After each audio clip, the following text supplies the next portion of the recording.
धृतराष्ट्र के कुछ ऐसे पाप जिसके कारण उनकी जलकर मृत्यु हुई। महाभारत युद्ध का सबसे बड़ा खलनायक धृतराष्ट्र को माना जाता है, क्योंकि वे अगर चाहते तो इस युद्ध को रोक सकते थे, लेकिन उन्होंने ऐसा नहीं किया और पुत्र मोह में आकर उन्होंने अपना ही नाश करा लिया। उनके पूरे वंश का नाश हो गया। तो आइए जानते हैं उनके द्वारा किए गए कुछ पापों के बारे में, जिसका फल सिर्फ उनको ही नहीं अपितु उनके पूरे वंश को भोगना पड़ा। सबसे पहला पाप तो यही है कि उन्होंने पुत्र मोह में आकर पांडवों के साथ अन्याय किया। धृतराष्ट्र अगर चाहते तो अपने पुत्र के हठ पर लगाम लगा सकते थे, लेकिन उन्होंने ऐसा कुछ नहीं किया। दुर्योधन अगर कोई गलती करता था तो उसको अप्रत्यक्ष रूप से छूट दे दी जाती थी, जिसके कारण वह बहुत ही दुष्ट हो गया और बाद में यही महाभारत का एक कारण बना। दूसरा पाप है द्रौपदी चीरहरण के समय चुप रहना।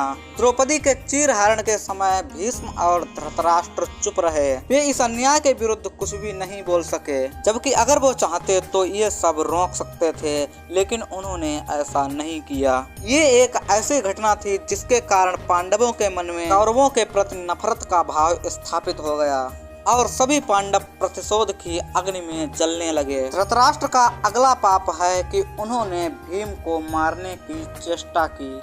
कहा जाता है कि जब महाभारत युद्ध समाप्त हो गया था, भीम ने दुर्योधन का वध कर दिया था, जिसके कारण धृतराष्ट्र के मन में भीम के प्रति एक क्रोध और प्रतिशोध की अग्नि ने जन्म लिया और वे भीम को मारना चाहते थे। जब पांडव धृतराष्ट्र को प्रणाम करने गए थे और भीम जब उनसे गले मिलने को बढ़े थे, और इसीलिए भगवान श्री कृष्ण ने भीम के आगे एक मूर्ति को बढ़ा दिया जो कि लोहे की बनी हुई थी, और उस मूर्ति को भीम समझकर धृतराष्ट्र ने उसको दबोच लिया और उस मूर्ति को तोड़ डाला।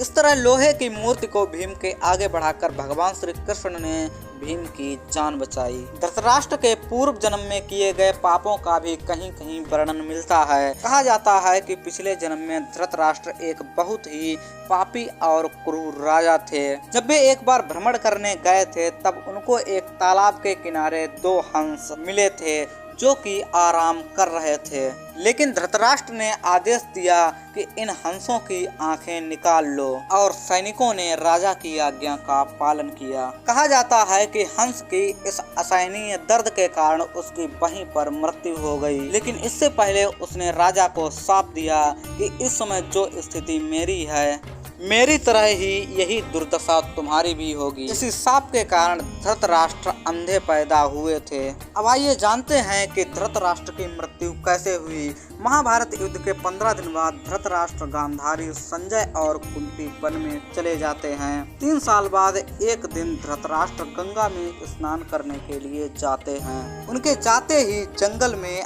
आग लग जाती है। वे सभी धृतराष्ट्र के पास आते हैं। संजय उन सभी से जंगल से चलने के लिए कहते हैं, लेकिन दुर्बलता के कारण धृतराष्ट्र वहां से जाने में सक्षम नहीं थे और इसीलिए वहां से गांधारी और कुंती भी नहीं जाती हैं। जब संजय इन तीनों को छोड़कर जंगल से चले जाते हैं, बाद में इन तीनों की आग में झुलसकर मौत हो जाती है। संजय इसके बाद हिमालय में चले जाते हैं, जहां वे एक सन्यासी की तरह रहते हैं। बाद में नारद युधिष्ठिर को इस घटना के बारे में बताते हैं। तब युधिष्ठिर उनकी आत्मा की शांति के लिए धार्मिक कार्य करते हैं। तो दोस्तों, आशा करते हैं आपको ये हमारा वीडियो अच्छा लगा होगा। क्या आप धृतराष्ट्र के इन पापों के बारे में पहले से भी जानते थे? हमें कमेंट बॉक्स में जरूर बताइए, और साथ ही इसी प्रकार की जानकारी के लिए हमारे चैनल को सब्सक्राइब जरूर करिए। जल्दी ही मिलेंगे आपसे नेक्स्ट वीडियो में।